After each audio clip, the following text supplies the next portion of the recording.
मोहम्मद अहमद और मैं ना हम दोनों जा रहे हैं बे फार्म बनाने के लिए इसका, और साथ में निमल का भी। और देखते हैं इसके लिए क्या क्या चीज़ें रिक्वायर्ड हैं और कैसे बनता है। तो हमारे साथ जुड़े रहिएगा, हम आपको इस वीडियो के अंदर सारा कुछ बताएंगे कि बे फार्म के लिए कौन कौन से डॉक्यूमेंट चाहिए, कितनी फ़ीस लगती है और ये कहाँ से बनता है, कैसे बनता है।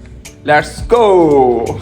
गाड़ी को स्टार्ट किया और हमने अपना साजो सामान रखा। फिर गाड़ी का फ्रंट बोनट ओपन करके मोहम्मद अहमद को बताया ऑयल और पानी कैसे चेक किया जाता है। जब गाड़ी हमारी गर्म हो गई तो फिर मैंने मोहम्मद अहमद को कहा चलें बैठें आप गाड़ी में और हम चलते हैं अपना बे फार्म बनवाने के लिए। जाने से पहले हमने गूगल पे ऑफिस को सर्च किया ताकि हमें आसान हो जाए। नादरा का ऑफिस लाहौर, तो हम चले गए इनकी ऑफिशियल वेबसाइट के ऊपर। जैसे ही इनकी वेबसाइट ओपन हुई तो ये सारे पाकिस्तान के ऑफिस के एड्रेस आ गए। तो हमने तो अपना एरिया के हिसाब से सर्च करना था, तो हमने यहाँ पे लाहौर लिखा और ये सारे के सारे लाहौर वाले आ गए। तो इसमें भी मुख्तलिफ एरियाज वाइज आ रहे थे। तो हमने देखा ये सिंगल शिफ्ट है और ये ब्रांच सैटरडे को ऑफ होती है। इसकी टाइमिंग 8:30 से 4:30 थी। इवनिंग इसके लिए नहीं था और ना ही यहाँ पे नाइट शिफ्ट थी। तो हम थोड़ा सा नीचे आके देखा तो ये डबल शिफ्ट है, यानी कि इसका सैटरडे को ये ब्रांच ओपन होती है DHA वाली, लेकिन ये हमारे घर से बहुत दूर थी।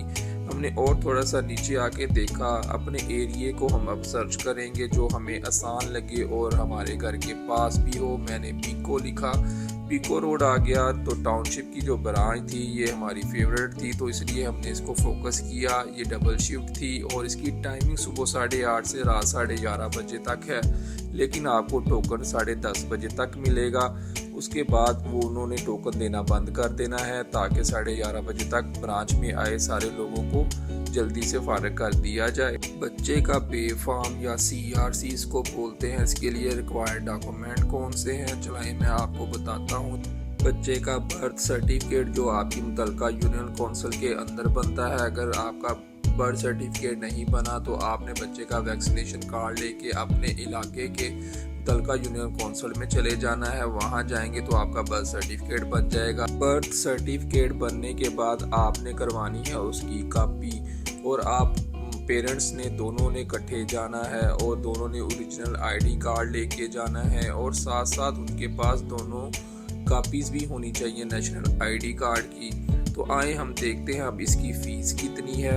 इसकी फ़ीस चेक करने के लिए आपने नादरा की ऑफिशियल वेबसाइट पे चले जाना है। वहाँ पे हमने जाके इसकी फ़ीस चेक की कि अगर हमने नया CRC बनवाना है, पाकिस्तान कंट्री से अप्लाई करना है, तो उसकी फ़ीस 50 रुपये नॉर्मल फ़ीस है। और अगर आप एग्जेक्टिव बनवाते हैं इमरजेंसी, उसकी फ़ीस 500 थी। अगर आप अपने CRC में कोई बच्चे का नाम चेंज करवाना चाहते हैं तो उसकी फ़ीस भी 50 रुपये और 500 थी। कैंसिल करवाना है या सरेंडर करवाना है, आप इसकी ऑफिशियल वेबसाइट पे जाके चेक कर सकते हैं। इसके अलावा अगर आपने कुछ और जानना है या आपके माइंड में कोई चीज़ आती है तो इसकी ऑफिशियल वेबसाइट पे ये सबसे ज़्यादा पूछे जाने वाले सवाल सबके जवाब यहाँ पे अवेलेबल हैं। ये बच्चे जो अप्लाई कर सकते हैं, 18 साल से कम उम्र बच्चों का बे फॉर्म बनता है। अगर उसके ऊपर उम्र है उसकी तो फिर उसका ID कार्ड बनेगा। अगर कोई भी मज़ीद आपको हेल्प चाहिए तो आप इनके ऑफिशियल नंबर से कर सकते हैं। हर चीज़ मुकम्मल करने के बाद हमने लिया अल्लाह का नाम और अपना सफ़र कर दिया शुरू। तो ये तकरीबन टाइम था 2 बजे का। हमने स्टार्ट किया, थोड़ा सा आगे आए तो फिर हमें अपना फेवरेट पेट्रोल पंप नज़र आ गया। तो वहाँ पे जाके हमने डिसाइड किया हम पहले पेट्रोल ले लें। थोड़ा सा पेट्रोल लेने के बाद ये अंकल हमारे बहुत अच्छे जानने वाले थे, इन्होंने हमें कहा मीटर चेक कर लें। मीटर चेक होने के बाद हमारी गाड़ी में पेट्रोल डलना शुरू हो गया, और मैं हमेशा अपनी गाड़ी बंद करके बाहर आके खड़ा होके तसल्ली के साथ गाड़ी में पेट्रोल फिल करवाता हूँ ताकि 0-0 भी चेक कर लूँ। दूसरे अंकल को बोला कि हमारी गाड़ी का जो फ्रंट मिरर बहुत गंदा हुआ है, प्लीज़ इसको साफ़ कर दें। तो अंकल ने इसको बड़े अच्छे तरीके से साफ़ किया और हमारा जो फ्रंट मिरर था बिल्कुल A1 हो गया। वहाँ से हम फिर निकल पड़े। ये आपको सुंदर के पास नया रिंग रोड बन रहा था जिसकी वजह से वन वे ट्रैफिक आ रही थी। यहाँ पे हमें थोड़ा सा टाइम लग गया। ये देखिए बहुत ही प्यारा रिंग रोड बन रहा है जो मुल्तान रोड से चढ़ेगा और सीधा आपको पूरा लाहौर घुमाएगा। ये लाहौर का रिंग रोड अब मुल्तान रोड से चढ़ेगा। ये बहुत अच्छा प्रोजेक्ट था। तो आगे आए तो ये हम अपने ठोकर पे लाहौर के दरवाजे खुले हुए थे हमारे लिए, तो हम लाहौर में अब एंटर हो रहे हैं। ठोकर नियाज बेग से पुलिस नाके से गुजरते साथ ही हम आहिस्ता आहिस्ता पीको रोड पे पहुंच के ये टाउनशिप के अंदर जो नया फ्लाईओवर बना है उसके साथ बिल्कुल आता है। अगर आप जनाह हॉस्पिटल वाली साइड से आते हैं तो पुल चढ़ने के बाद आपने नीचे उतरना है और टर्न लेने के बाद पुल के साथ साथ नीचे रहना है, तो वहाँ पे ये आपको ऑफिस मिल जाएगा।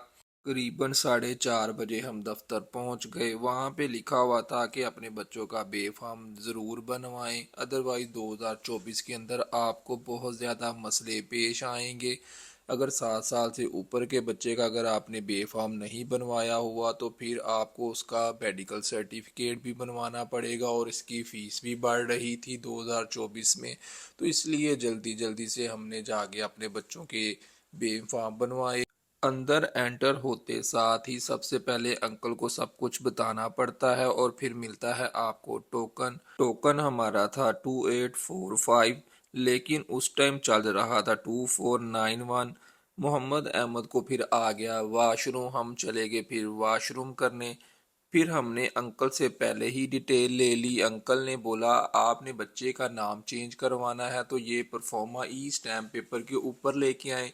इसके लिए आपको 2 गवाह भी चाहिए और उनकी आईडी कार्ड भी चाहिए।